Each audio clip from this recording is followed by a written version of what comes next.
Welcome everybody. We are excited to kickstart the first masterclass for the Black Women in Cybersecurity Initiative.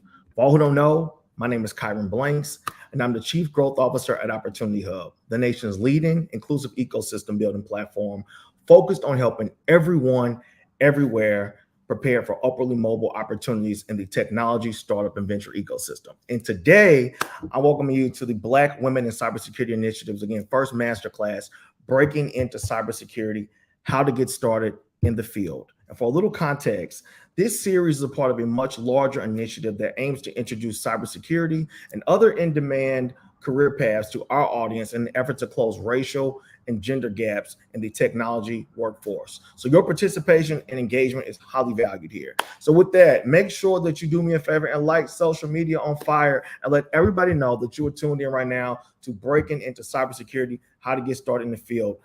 I'm joined today by two experts in the industry that I cannot be more privileged to share the stage with.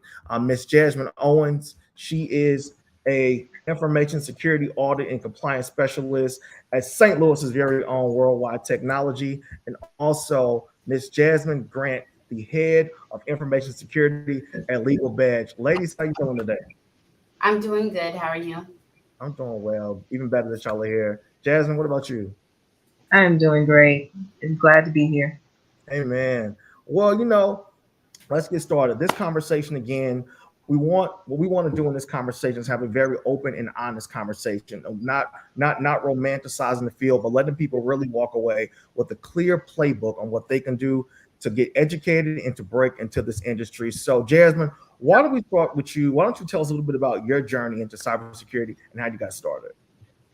My journey was a complete leap of faith. I started at my journey about 6 years ago. I was at WashU School of Medicine for about almost 10 years, working in the patient portal when we were transitioning medical records online. And so in that transition, a lot of questions start coming to me about from my patients asking, well, how are you keeping my records safe? And I could not answer that question. So cybersecurity started to become a thing that just kept going in my head. And my brother, who works in IT in Texas, he was like, hey, Jazz, this is going to be the next big thing. You need to jump on it. And so if Big Bro says it, okay, let's make it happen. So I went and got into St. Louis Community College. They had just rolled out a cybersecurity program. Since I had already got an associate's degree, I was like, well, I could go back there and do that. But the way they had the program set up was you have 3 to 4 different classes on 3 to 4 different days a week at 3 different campuses, and I'm working full time. I was like, they ain't gonna work. Ain't nothing correlating, ain't nothing retaining. So I was like, okay, Lord, we're gonna have to find another way to do this. And I just happened to be reading the St. Louis American Journal and saw an ad for an apprenticeship program for cybersecurity. At the time, it was called Midwest Cyber Center. But the regulations were like you had to be 18 to 25, you got to make less than $30,000 a year. So, and some other things, I'm like, well, I'm too old. And I was $10,000 above the cutoff mark. But I went to Slate, which is an employment agency in the city that help people get certain jobs or make that job transition. And I was talking to a lady, and she was like, well, why don't you just go for it? So that's what I did. We had to take assessment tests. Now, mind you, I hate math, but math is one of the assessments, and I had at least a score of 5. So real prayers was going up during that testing time because math is not my strongest subject. But after I took the test, I got 6, which the highest you could get is a 6. I got 6 on the other 2, and I got a 5 in math. Praise the Lord. And later on, I found out once they closed applications, they received 300 applications with the age range of 18 to 60. So once they saw the desire and the need of people wanting to get into cybersecurity, they totally got rid of the stipulations and say, okay, we just gonna go and pick the top 25. So out of the top 25, I made it to the top 25, and out of the top 25, I became the overseer of the program as my apprenticeship. So I'm out here building the framework, out here making the connections with the nonprofits while going through the curriculum, while managing my apprentices, while interviewing and onboarding other apprentices, all at the same time. Mind you, I have never done this in my life. We are trusting God the whole the whole way. And I meet my mentor, Erica Wilson, at that time. During that time, she heard me speak and I heard her speak. So we made a connection. And when at the end of my apprenticeship program, I was offered the position to come in as the workforce development coordinator full time. And I was like, well, that was not the original goal of why I came into cybersecurity. I wanted to get more on the technical side. And that's when I reached out to Erica. I was like, do you know anything? She's like, well, CAS is about to roll out a technical professional associate program, which gives you 8 months in cybersecurity, 8 months in network infrastructure, and 8 months in web development. And I was like, okay, I'll look at that. And then when I looked at it, I saw the rec said you have to have a 4-year degree. And I texted her, I was like, is this going to be a problem? Because I only have an associate's degree. She's like, I don't know. Just go for it. I was like, alrighty then. So we're going to go for it. Made it to the interview process. That was my first panel interview. So when I say panel interview, I wasn't just sitting with the leaders that I'll be working under. I was also sitting with my competitors at the same time. So I'm walking in the room of 9 people for a 3-person slot. And I'm the only African-American female. And I could tell already after we had discussions, I'm the only one without a 4-year degree. Once again, we're trusting. So I was like, we're going to get through this. That was like almost a 4-hour interview session. My last day at CyberUp was the next day. I wasn't going to know if I was going to get into CAS until the end of the week. But after I was leaving the CIC, making other connections for now called CyberUp, I get a call from CAS, and CAS said, hey, we want to let you know we want to bring you on. So get into CAS, do that program. After that, I graduate and go back into cybersecurity as a cybersecurity analyst associate. So like that entry level. And so working with Erica Wilson, and then Erica takes a job somewhere else and the culture shifts. And this is where I'm like, okay, we go from a team of 6 to a team of 2. And I'm like, okay, you starting to get the sense, okay, I need to make a pivot. Now, worldwide technology has always been the prize. Even when I started cybersecurity, the journey into cybersecurity, in my nonprofit days, I used to go there for other nonprofit collaboration events. And I just love the culture. And also I love the story of Dave Stewart. So when I saw the position open up, I know someone that works at Worldwide. I was like, hey, is this your team? He's like, yes, apply. And so I was like, okay. And I'm talking to Erica. She was like, go for it. And she was coaching me the whole way. It was like 3 rounds of interviews. It was a month process, but I got in. And when I got the phone call from HR, they was like, we want to start you here. And we want to start you on this day. And I promise you, he could probably hear the smile through the phone. He was like, is this okay? I was like, yes, it's okay. It's great. So been working at Worldwide since May of this year. And I mean, one thing about this whole journey, I see trusting in God, because I'm a faith person. I'm sorry, it's going to come through the story. But also knowing what I wanted and not being afraid to go after what I want. And also having that support system with family and mentors have been huge in this process of breaking into cybersecurity. They have been cheering me along the way and speaking into my life with things that I didn't even see at the moment. So it was always just going after what I wanted and trusting God in the process. So that's how I got into cybersecurity. What an incredible story. I mean, so much courage, so much. Again, you mentioned the faith, and you hit on so many things that I'm excited to revisit when we get a little deeper into the conversation. Like you mentioned, the no 4-year degree and what that competition looked like, those culture shifts, and how you had to navigate those when they showed up, and what it looked like to have, or how important rather it was to have a strong support system around you during your journey. But so with that, we're definitely going to come back to those a little later. But Crystal, let's hear about how you broke into the space. Oh, wow. Well, number one, Jasmine, congratulations on your new role. I wish you much success in that. My journey was a little bit different. I started in cybersecurity or information security, I would say about 13 years ago. Before then, I was in IT. So I did tech support for what everyone may know now as like Xfinity or Comcast. And then from there, I went to tech support for Verizon Wireless, working on phones, notebooks, and I mean, some of these devices aren't even around anymore, like Palm Pilots and Blackberries and things like that. But so that's where I got started. And then I went to the help desk, and I was really heavily involved in like writing out the processes and just building my relationships within the organization. And one day, the IT security director came down to the help desk and just introduced himself, and talked a little bit about what his team was doing. And I was actually still pursuing my bachelor's degree. My degree had changed probably 3 times. I started off with pharmacy, realized I don't like biology. So then I changed to finance and realized, I'm good at math, but do I want to stare at numbers all day? Like, is it really for me? So I decided against finance, and then it just happened to be business. And so you're young, you're trying to find what it is that you really like. You're skilled at so many things, but it's like you have to become focused and figure out what it is that you want. So when I met the director, I, said, hey, can I set up a meeting with you?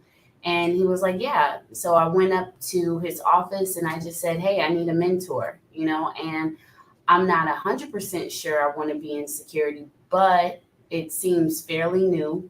And maybe my ultimate goal would be doing something for the country, or like this is what my mindset was. What does security mean to me at that time?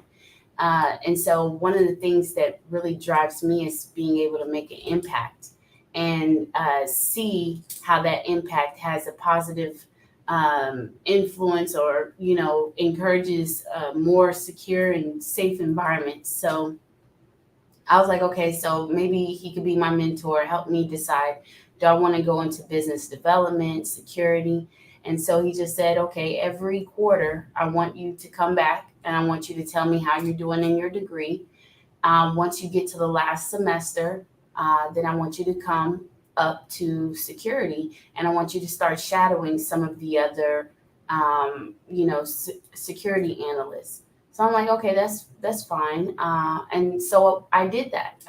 Every quarter I went up, I updated him on my grades, the classes I was taking, what my interest was. And by the time I graduated, he actually was retiring, but he pretty much passed the baton to the next director. And so I did a full interview. I was able to shadow before, so I had some knowledge on the processes in IT security. And basically, I ended up getting hired. And so one of the things that I was able to leverage, or one of the benefits of me taking on that role for the company, was that I had already established relationships in different departments, which is very critical when you're in security, because you have to look at it like you want security to be supportive of these other departments, not necessarily me putting up all these barriers and roadblocks to prevent you from doing your job. So it helped me and also the department, because it helped us with changing the security culture and trying to help security be more in the forefront of project management, business development, and so forth and so on. So then we eliminate some of the cost and impact on the back end. So that's how I got into security. And then really from there, it's just, everything kind of took on its own, because security, there's so many different domains that you can focus on. So I just went where I was most skilled at, and then continued my education from there, and made sure that I always had a mentor or someone that would be able to shed light on what's the next best step for me. So well said. And I'm recognizing a common theme here of mentors, relationships, shadowing, getting some of that hands-on experience that really prepared you to dive into this with confidence. And so with that, a lot of our guests, the women in our Black Women in Cyber cohort, they have established already successful careers in other industries, but they want to learn how they can use that experience to break into cybersecurity. Based on your experience, and as you talked about the vast domain of opportunities in the space, what kind of skills and work experiences do you think are most translatable for the positions and domains and in cyber as you know it? And that's open to either of you to respond to. So some of the main things that I think are transferable is, you know, being able to be trained is one thing. I can teach you how to, you know, do incident response handling and how to do the processes. But the main thing is, are you trainable? Another thing is project management. Project management is a skill set that is across the board. Can be in it can be in business, it could be in security, it could be in IT. Being able to manage the different projects and see them from the initial phases to, you know, finalizing and closing the project out, and, you know, making sure that you're communicating and able to collaborate with others. So there are skills that you have, technical skills, knowledge that will open up the door for you. And then there are other skills like being more personal, project management, you know, showing up to work on time, you know, the basic operational excellence is what a lot of people say, thought leadership, those things you get that you can use across the board, but are transferable.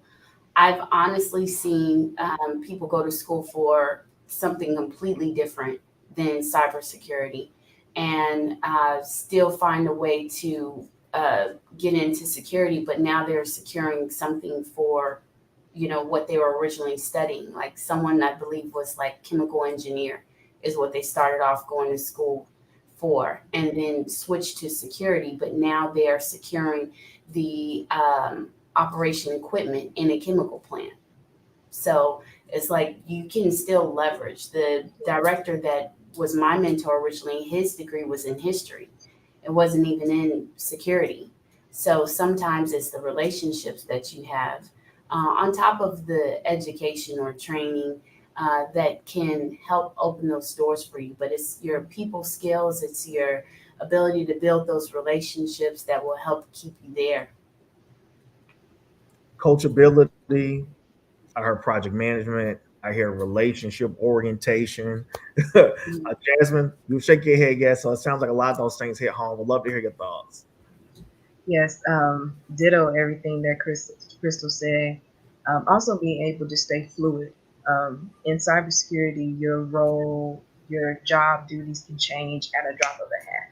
So having that flexibility to say, okay, and knowing how to reprioritize when that shift happens. And so you have to have that skill of being fluid. That's across the board. So you can bring that over here and as women, we always do well under pressure. We just do with life that the life that we live, we do well under pressure. So you're applying that to your role as well, handling the pressures of the job, because the job can, you know, take that pressure and take all the way up there. So, you know, being able to transfer that skill over to your job role is going to play a critical role. I would say that relationship part, though, is also critical. That networking piece is going to be critical in the role, because one thing about cybersecurity, a lot of people harp on the technology, the technical side, but that soft skill piece of being able to relate and then translate the technology over to someone who doesn't understand. Right. So not only understanding the technical pieces of it, but then be able to correlate it to someone, like if I'm talking to my granny or my mother who are not technical at all, being able to find those examples to my boardroom members who are not in the tech field every day, or to my managers who don't understand technology, and say, this is what's going to happen. This is what will happen if we do this. This is how it will affect the bottom line. So finding that translation piece of respecting the tech side, you know, your engineers and everything. It's like, I understand you, but I now gotta make sure my business side understand what you're trying to say. Yes, we need to protect, but now I'm saying, okay, we need to protect this because this can affect the bottom line. I love that you brought that up. My background actually moving from the world of UX, or rather marketing into UX.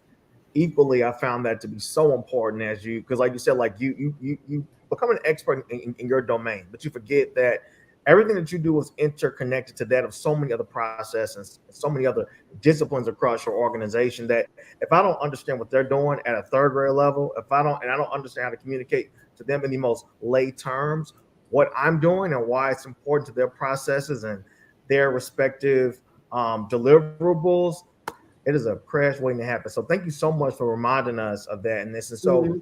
with that, you both touched on something. I mean, you both spoke to your education thing. So I want to dig into it. What training and credentials have you obtained that have best prepared you for your role in cybersecurity? And even what would you suggest to our audience as some learning opportunities of things that they should be thinking about to break into the field at a entry level? So one thing I always say to people who are coming into cybersecurity, I said, you have to have the desire to never stop learning. Hmm. It's never going to stop. Something always new, updated, revised is going to come down the pipe. So you always have to stay on the pulse of what's happening in the industry. Now, when I was coming along, it was my apprenticeship program, Hmm. going through the 2,000 hours on the job training and 580 hours online training.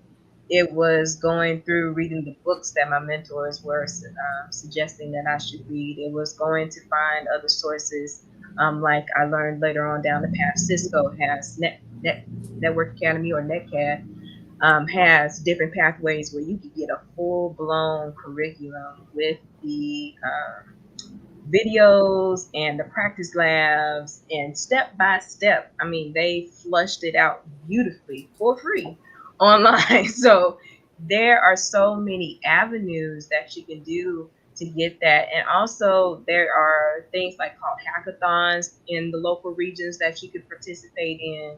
There are other different cybersecurity events that you could participate in. Like in St. Louis, there is the STL Cyber Meetup that happens on, I believe, the first Tuesday of the month in the T-Rex. There you could go and learn from the industry participants, people who are working in the industry about different cybersecurity topics. And there's just different meetups in the region that you could just get involved and just start learning actively.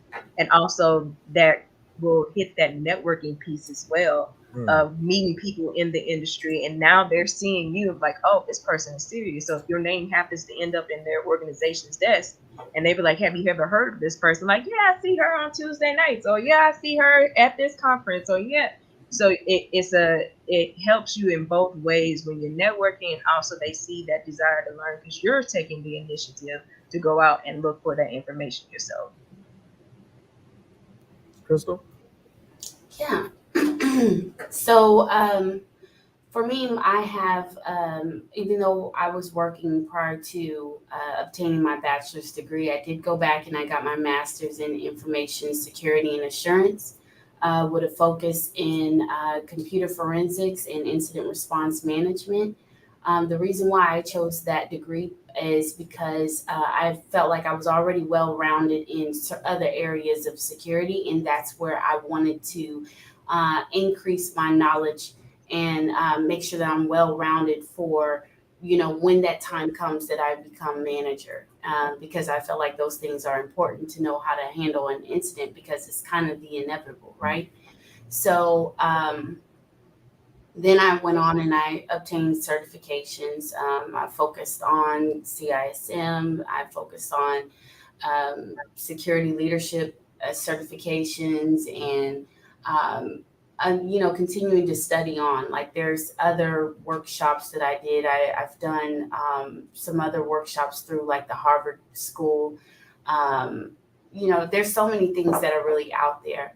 One of the things that I would tell someone, or what I would tell my younger self, is find that niche, right? If you look at CISSP, right, that's another certification, Certified Information System Security Professional. That's what it stands for. They have it broken out into, I think it's like 8 domains. I have it up here. One is security and risk management. So that's thinking of like the governance aspect, risk management. How do you quantify the risk? You have asset security, because think of endpoints, like the systems that you have to secure that end users will use, or how do you manage that inventory? I mean, so many, you can really pull it up. I don't want to go through each one, but like think of operations, communication, and network security. Some of the things that Jasmine mentioned were highly technical in her intern, from what it sounded like. And that's great because everyone doesn't have that skill set, and it's a great skill set to have. But just keeping in mind that you also have these other areas that you can focus on. And there are roles out there that hire specifically for these areas. I may specifically look for a pen tester, right? That the pen tester is probably not going to be so focused on the governance and the risk and compliance aspect. He's going to be more focused on pen testing, vulnerability scanning, seeing if he can hack into the system. So a certificate for him would be something more like a CISSP will be good. I think you have to have 5 years. Security Plus is good. I think that's the requirement is 1 year. You can also do certified ethical hacking. That would be great for a pen tester, on top of like degrees or things like that. But again, going back to relationship building, if there's someone that's already in that position, they can tell you what they've done before and how they were able to get into that particular role. But never think that you have to understand everything. You may just need to focus on the area that is of most interest to you, and then become an expert in that, because there's so many areas in security that you don't have to do all. You just need to know at least something, be an expert in that domain, and then go after what you're looking for in your position. And then as you're in that position, continue learning, whether it's YouTube or certifications. Certifications are well respected, so definitely go after that. And then also degrees. What I love that you touched on is no one enough to be dangerous, is what one of my mentors used to say.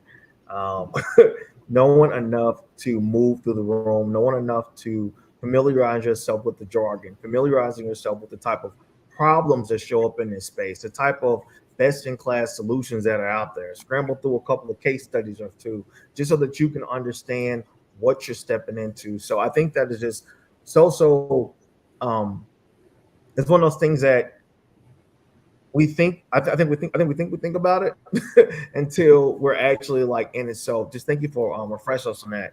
Um, as I think about again the audience, we did have a great question that came in from LinkedIn from Miss Jamila here. She says, "How about apprenticeships? It seems to be so difficult to get entry level jobs. Where do you find the apprenticeships?" So I could tackle this one. So in the St. Louis region, we have CyberUp, we have Empower, and then you have the boot camps like Savvy Coders that would help you get applied, will help you find a job after you finish the boot camp. That's the same with Launch Code. And I'm thinking that Washington University School of Medicine, or the actual school campus, is actually building up their own program for cybersecurity, where you get on the job training.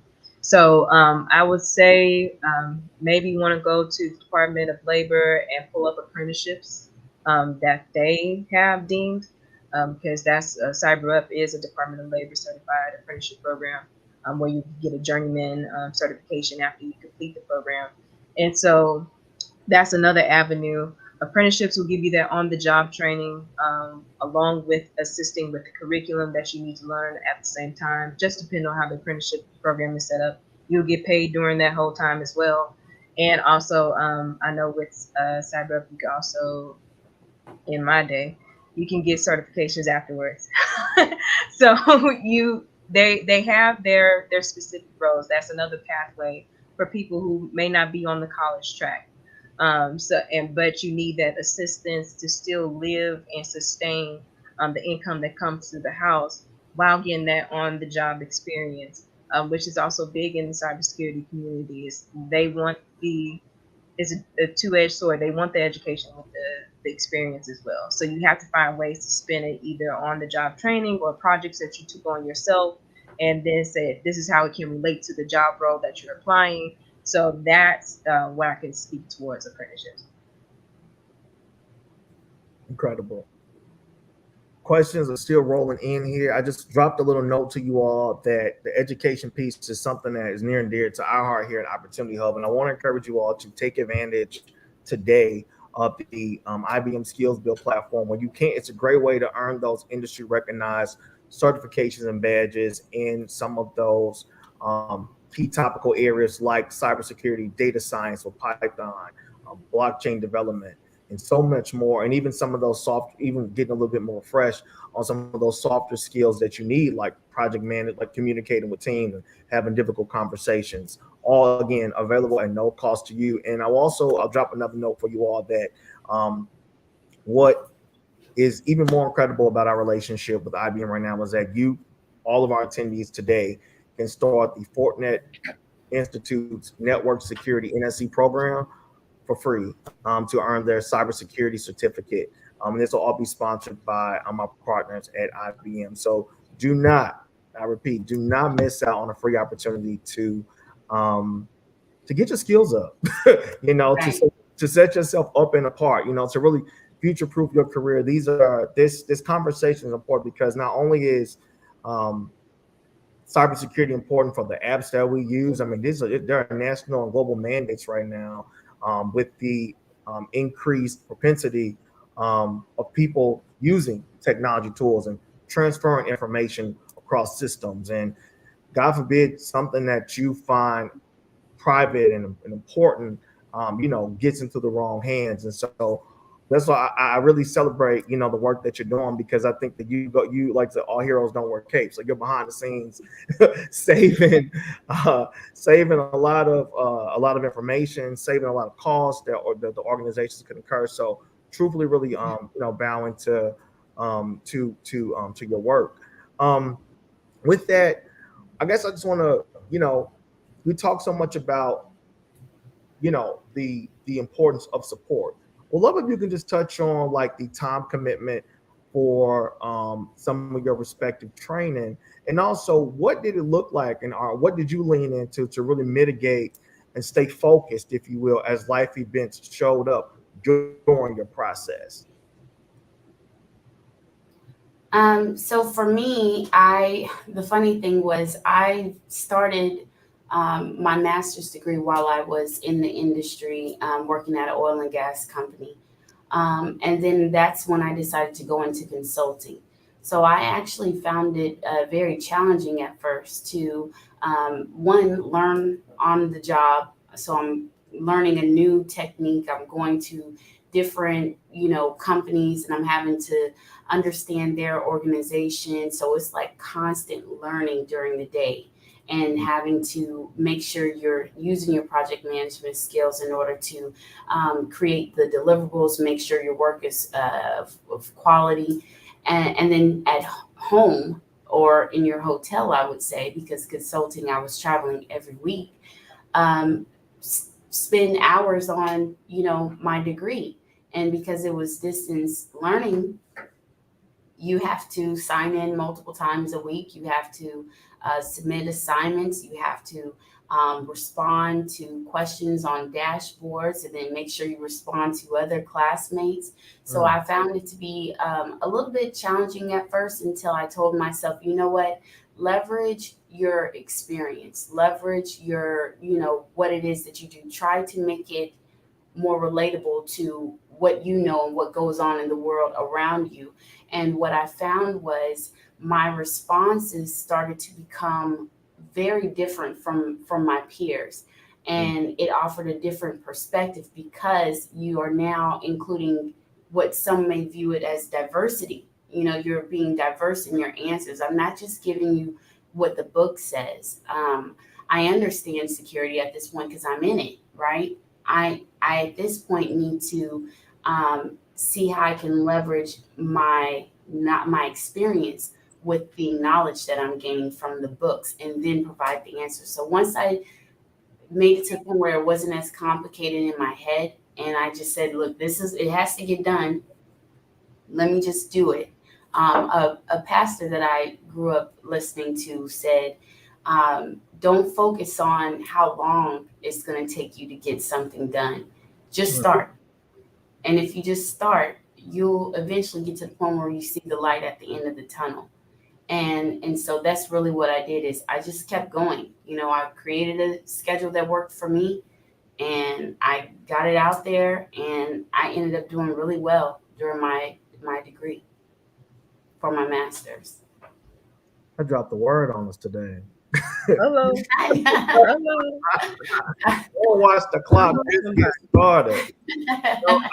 I'm so happy you said that, because like one thing, even with my busy schedule, I do what I call the 5-minute rule. So anytime that I get a little flustered or my over analytical self gets in the way, I'm like, just start moving. I literally say, hey Siri, set the alarm for 5 minutes. She's about to let you heard me. Yeah. I mean, and then you add a family in on top of that, and kids that are in school. So you have to help them with their homework. You have to balance. Normally, I don't talk about that, but I mean, I know today one of the things is non-traditional pathways, right? And so I did have a family young, right? And so just adding that to it, on top of balancing a degree, balancing a new career, balancing traveling every week, it was a lot. But looking back at it, I'm like, whoa, how did I do that? But it was rewarding, right? It's just, you just keep going. There's no time to sit back and cry about, what do they call it? Spilled milk or something like that. Just keep going and find your moments where you can have fun and enjoy yourself, and just come back and knock it out. Man, I think you said what everyone needs to hear, because I think that, again, I started this conversation with saying that I did not want to romanticize the tech space, because I think that we do ourselves such a disservice sometimes when we just say, go, go, go, just jump into tech. There's a process. There are steps. There are things you need to know. There's some commitment that you're about to have a relationship with something new, something that you don't know anything about in a lot of cases, or something that you are familiar with and adjacent. So you're going to have to try to figure out where those gaps and holes are, and how your existing experience plugs into that. And I don't think we often give it give enough credit to those of us who have put our head down for a while to really master this work, who really put our head down to get familiar with it at a as you say, at a dangerous enough level to be functional and to get the job. And I think that is really what this initiative is so committed to right now, is how can we make sure that you are exposed to this at a way that you can be dangerous enough to start those conversations with those hiring partners. How can you be dangerous enough so that you know that when you sit down in front of that computer, or when you enroll in that immersive class, that you're confident in what you're bringing to that conversation, what you want to get out of it. That's what I really want to lay the landscape for, because again, I know that, you look at all the data and it tells you jump in today and you'll make blah, blah, blah. But there's the ladder, my friend. And that leads to my next question. We talked about the domains. For those who are tuning in, can you talk about that ladder as you understand it? Like what are those roles? What are those breakthrough points that people can be thinking about as they consider pivoting into this new space? I think never discount the help desk role or sysadmin role, because those are roles that get you introduced to technology. I was help desk for the patient portal and on the IT side, so it gets you introduced to the world of IT, and then from there you build and find ways in specifically cybersecurity. Start seeing how can you apply cybersecurity in those roles. And so those are the roles that people like, I don't want to start there, or like, hey, sometimes you just need to get your foot in the door just to get into the environment. So don't discredit those roles. Just make sure you don't get comfortable. Make sure you still got the goal in mind. And for me, it's always knowing what's your why. That's my thing that keeps me driving. What is my why? Having that at the forefront and say, okay, I mastered this. Now it's time to go. And ask your supervisors once you master something, okay, what other projects can I take on? What can I do?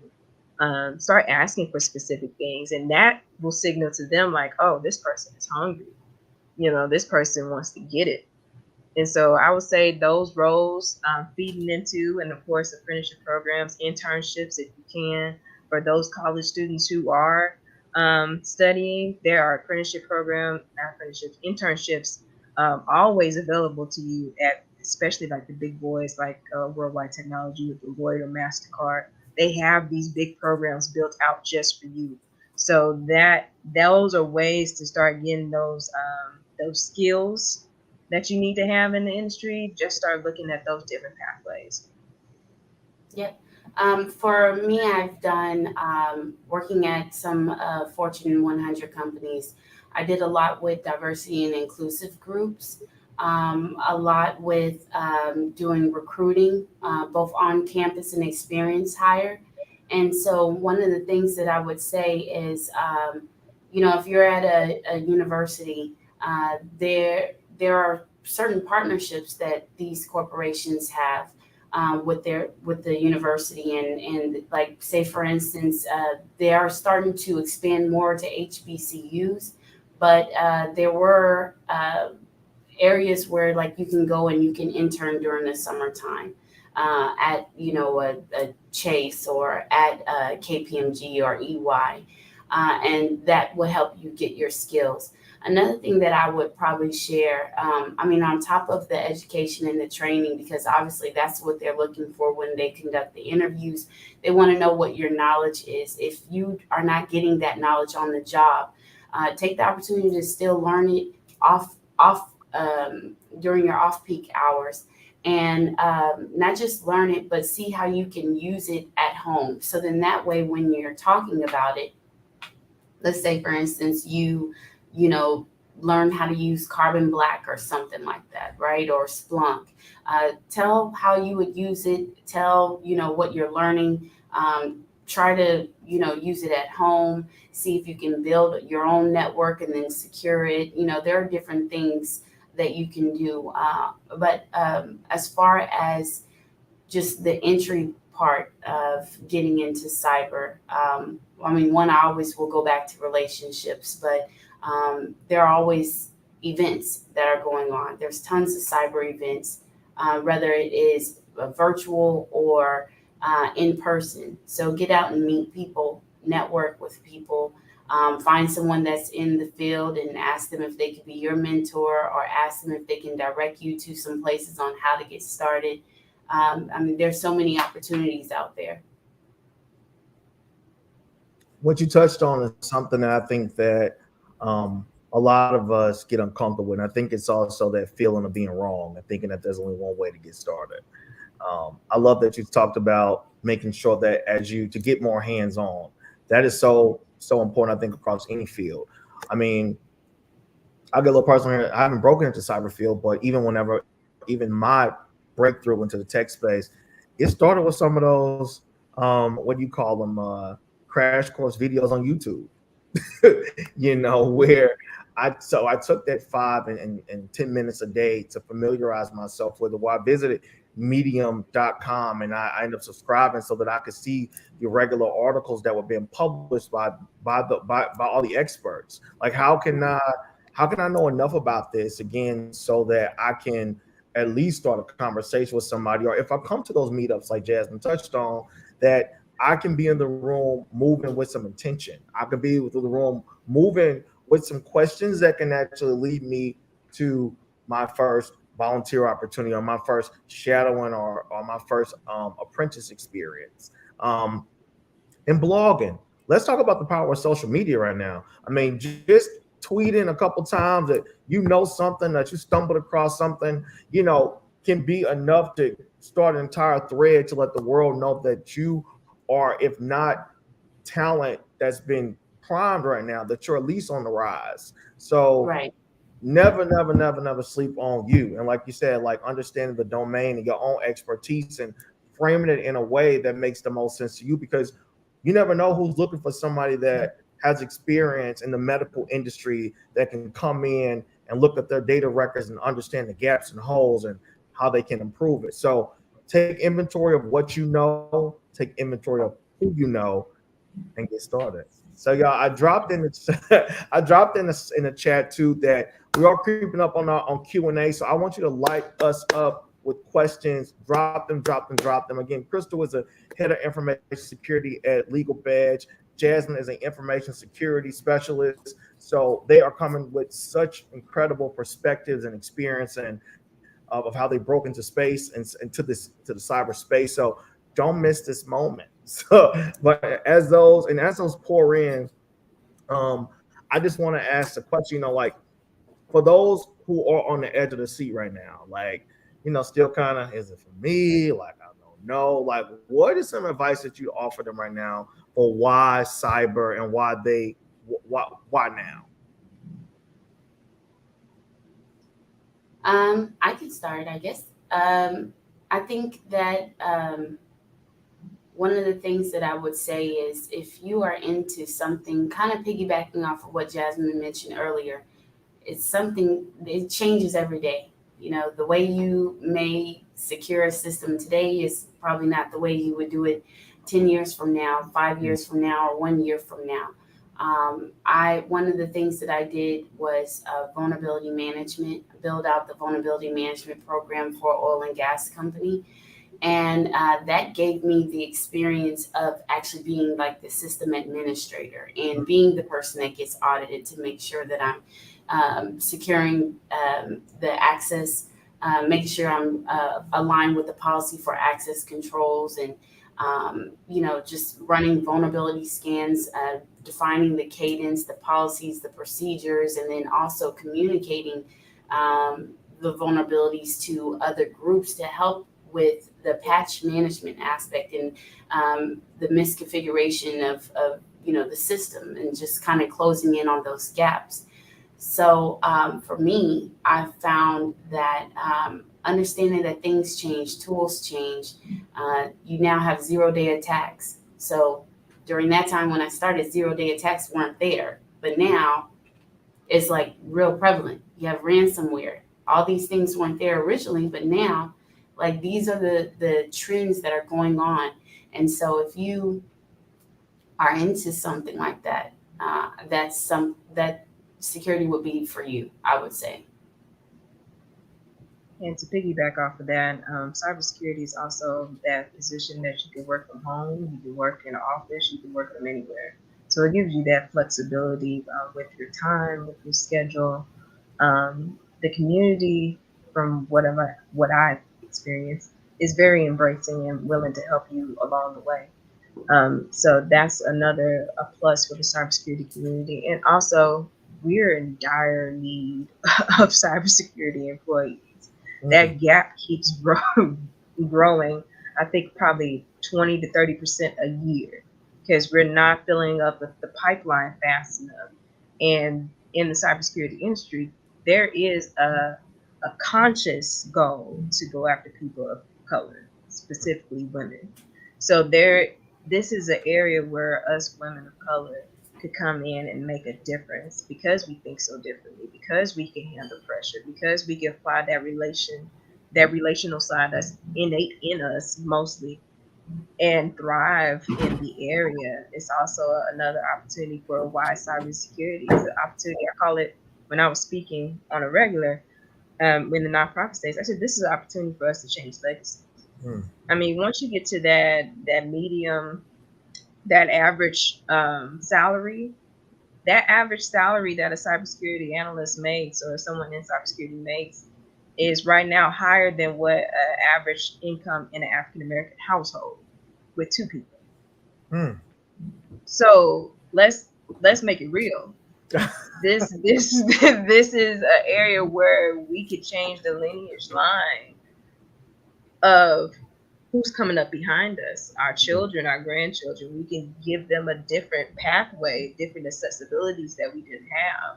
So you have to look at all those scenarios along with finding that niche that speaks specifically to you, that you can just be a rock star in and just roll with it. So there's so many different areas of why cybersecurity right now is going to keep growing. We can't fill the pipeline fast enough. There are opportunities where we could go in and make a change while making a change in our lives as well. There was an urge to like throw one of those church towels at you when you made that last comment.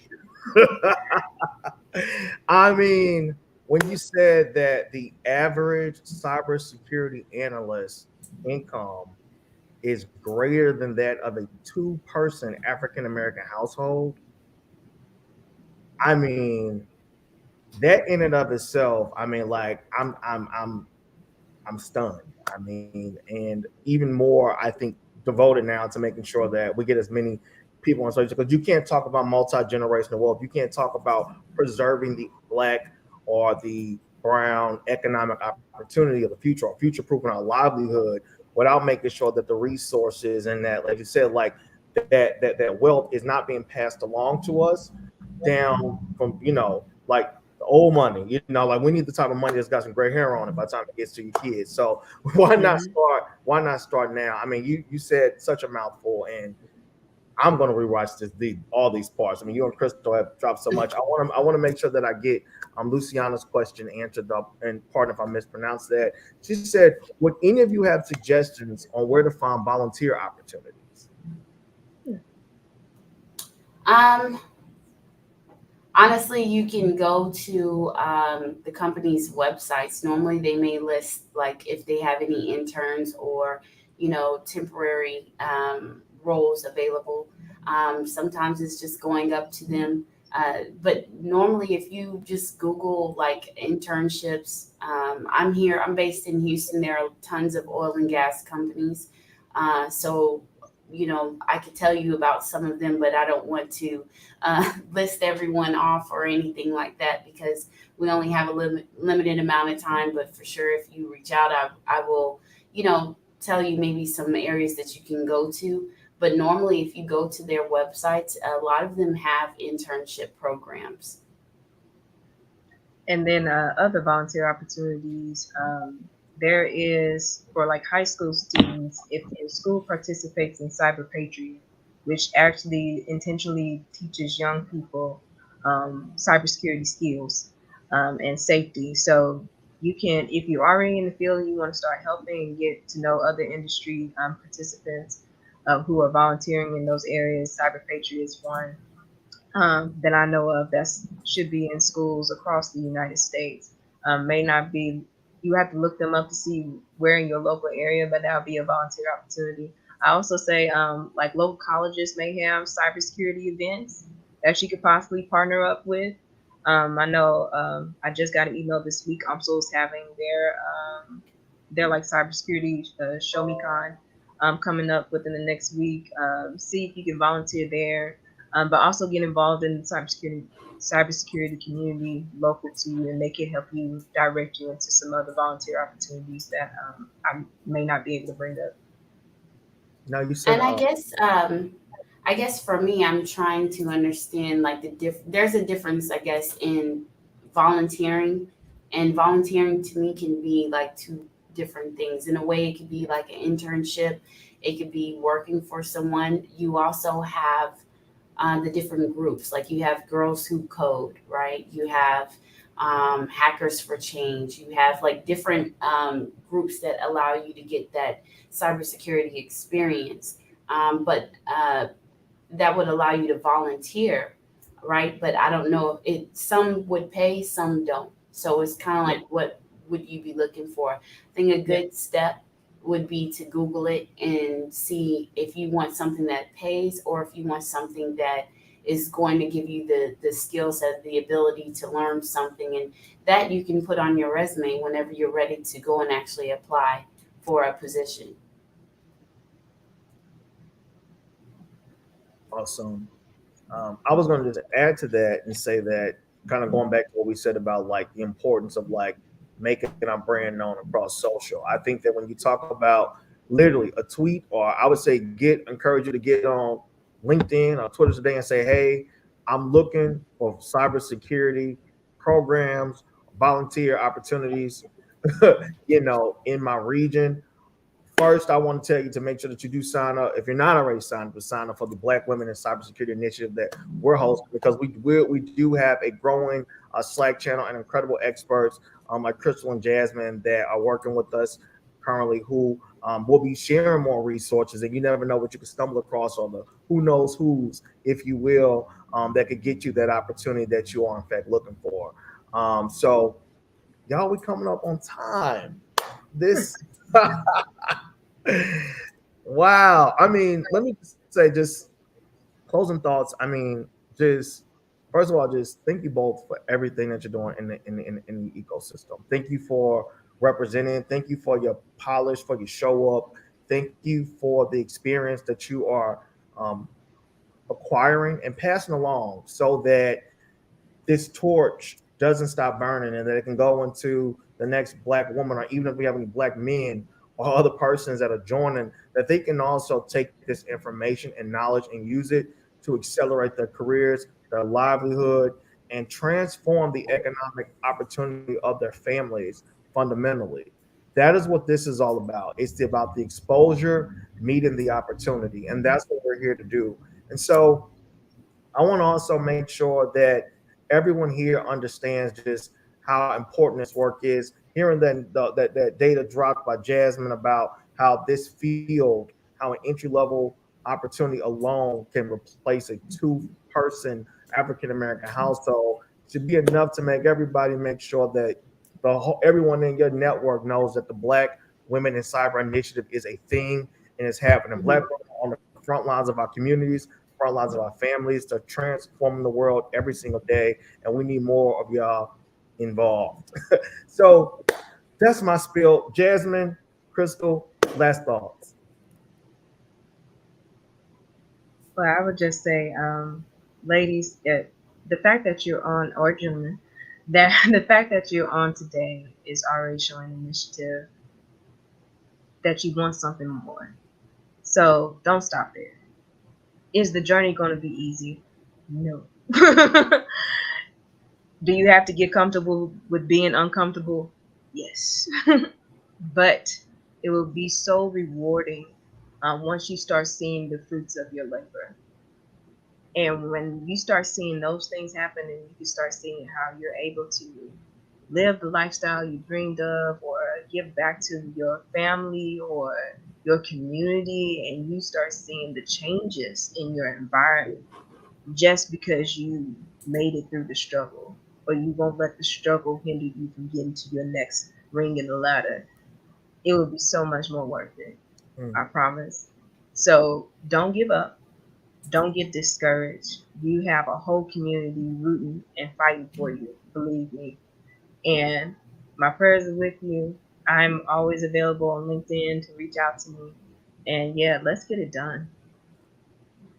Crystal? Yeah. Yeah, so one of the things that I would like to make sure I emphasize is find your niche, right? It's so important for you to find something and enjoy what you do. Money is great, and money can resolve a lot of problems, but you don't want to spend your life being unhappy in something that you're doing just because of money, right? Um, it's harder to adjust and learn and do all these things if you don't have a passion for it. So just keep in mind that as you are going through and you're learning about security and you say, okay, I do want to be in security, there's something for everyone, of course. Just figure out what domain you really want to focus in. What skill set do you really want to focus in? What do you have an interest in? If it's hacking something, then yes, certified ethical hacker. Do pen testing, do, something like that. If it is more, management, project management, then run projects, in security and figure out the frameworks, right, that you should be focusing on. There's NIST, there's ISO, there's so much knowledge out there. So my suggestion to everyone is figure out what it is that you like, go for it, study on it, build the relationships, and then move forward with applying to everything. Don't just submit your application to 5 companies. Send out a blast. Like I am, an advocate for blast your resume and somebody's going to respond back. Someone's going to say you're the right person. You may fail a couple of interviews or get a few no's. Don't get discouraged. Whatever it is, whatever feedback you get, take it, learn about it, apply it, and then come back and the next interview you'll do better. So just keep going. If it's studying, keep going. Everything, just keep moving and you'll see the light at the end of the tunnel. But just make sure that whatever you choose to do, that you like it, you find it rewarding, as Jasmine said, and that you continue on the path to grow within it, or expand your knowledge and grow beyond it. But just don't do it just for the money, because I promise you, it can be very stressful if that is what if that is your only goal. You can find happiness in anything and still be rich, right? I could be a hairstylist and still be rich because I'm an expert in that, right? I'm not, because my expertise is in cybersecurity. But what I'm saying is, if you find something that you're passionate in, go after that, and we still will generate, generational wealth, right? We still will do well. But cybersecurity is a booming industry, and that's one of the reasons why I got into it, is for job security, right? I don't want to worry about, if my position is going away tomorrow. So I'll leave it at that, because I know we're kind of going over, but that's my 2 cents, I would say. No, that was more like a couple quarters. You did what needed to be done, and we're grateful for it. I mean, your words. So again, thank you both. I mean, just for such empowering thoughts, for dropping these gems, and for making our first Black Women in Cybersecurity masterclass what I would consider an incredible success. Thank you to all of our attendees, and everyone that's tuned in. Please make sure to share this. This will be available on demand on YouTube and on our Twitter page. And I just feel overwhelmed or overjoyed. So I'm going to conclude this broadcast. Thank you everyone for attending again. And that is a wrap for Black Women in Cyber Masterclass. Thank you. Thank you for having me.